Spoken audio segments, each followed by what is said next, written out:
Hey, it's Dr. Cynthia Hall. I'm going to give you another reason to get that fresh box. You know, we focus on quality over quantity at Free Haven Farms. This is a large box. CSA members that order the box, you get a large box.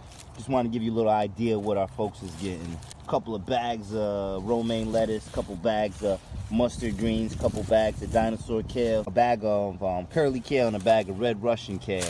We got the scallions here, and then also the herbs. They got lavender.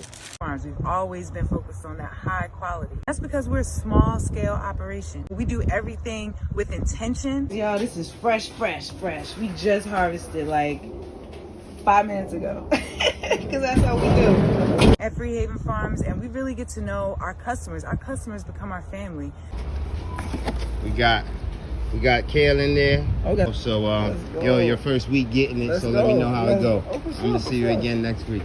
I'm gonna see you every. Customers become our family. When you're dealing with the produce from the grocery store that's grown on these huge thousands upon thousands of acre farms, they can't get to know every single one of their customers. It's impossible. We really know every one of our customers' names. We get to know them and take care of them. We're operating at a much smaller scale.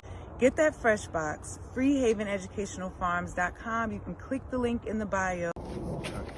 Yeah, we loading up. Look at all the options we have available and choose the one that's best for you.